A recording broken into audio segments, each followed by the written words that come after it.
अथ अजा एकादशी व्रत कथा।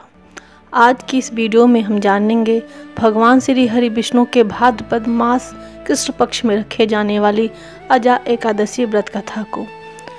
एक बार धनुर्धारी अर्जुन ने कहा, हे पुंडरीकाक्ष, मैंने श्रावण शुक्ल एकादशी अर्थात पुत्रदा एकादशी का सविस्तार वर्णन सुना है। अब आप कृपा करके मुझे भाद्रपद माह के कृष्ण पक्ष की एकादशी के विषय में भी बतलाइए। इस एकादशी का क्या नाम है तथा इसके व्रत का क्या विधान है? इसका व्रत करने से किस फल की प्राप्ति होती है? श्री कृष्ण ने कहा, हे कुंती पुत्र, भाद्रपद माह के कृष्ण पक्ष की एकादशी को अजा एकादशी कहते हैं। इसका व्रत करने से सभी पाप नष्ट हो जाते हैं। इस लोक और परलोक में मदद करने वाली इस एकादशी व्रत के समान संसार में दूसरा कोई व्रत नहीं है। अब ध्यान पूर्वक इस एकादशी का महात्म्य श्रवण करो।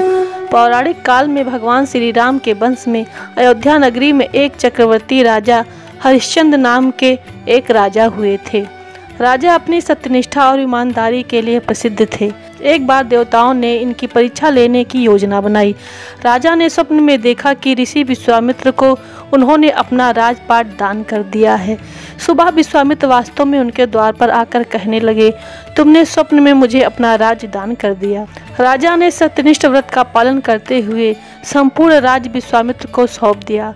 दान के लिए दक्षिणा चुकाने हेतु राजा हरिश्चंद्र को पूर्व जन्म के कर्म फल के कारण पत्नी, बेटा एवं खुद को बेचना पड़ा।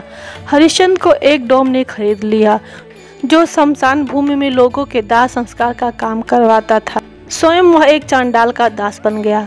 उसने उस चांडाल के यहाँ कफन लेने का काम किया, किंतु उसने इस आपत्ति के काम में भी सत्य का साथ नहीं छोड़ा।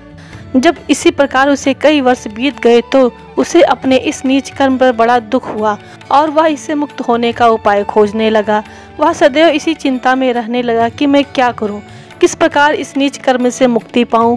एक बार की बात है, वह इसी चिंता में बैठा था कि गौतम ऋषि उसके पास आ पहुँचे।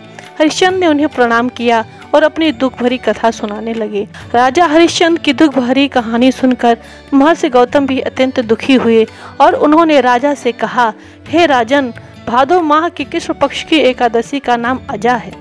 तुम उस एकादशी का विधान पूर्वक व्रत करो तथा रात्रि को जागरण करो, इससे तुम्हारे सभी पाप नष्ट हो जाएंगे। महर्षि गौतम इतना कहकर आलोप हो गए। अजा नाम की एकादशी आने पर राजा हरिश्चंद्र ने महर्षि के कहे अनुसार विधान पूर्वक उपवास तथा रात्रि जागरण किया। इस व्रत के प्रभाव से राजा के सभी पाप नष्ट हो गए। उस समय स्वर्ग में नगाड़े बजने लगे तथा पुष्पों की वर्षा होने लगी। उन्होंने अपने सामने ब्रह्मा, विष्णु, महेश तथा देवेंद्र आदि देवताओं को खड़ा पाया। उन्होंने अपने मृतक पुत्र को जीवित तथा अपनी पत्नी को राजसी वस्त्र तथा आभूषणों से परिपूर्ण देखा। व्रत के प्रभाव से राजा को पुनः अपने राज्य की प्राप्ति हुई।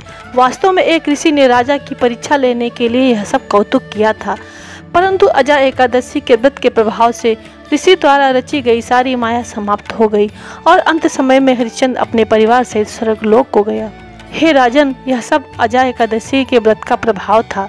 जो मनुष्य इस उपवास को विधान पूर्वक करते हैं तथा रात्रि जागरण करते हैं, उनके सभी पाप नष्ट हो जाते हैं और अंत में वे स्वर्ग को प्राप्त करते हैं। इस एकादशी व्रत की कथा के श्रवण मात्र से ही अश्वमेघ यज्ञ के फल की प्राप्ति हो जाती है।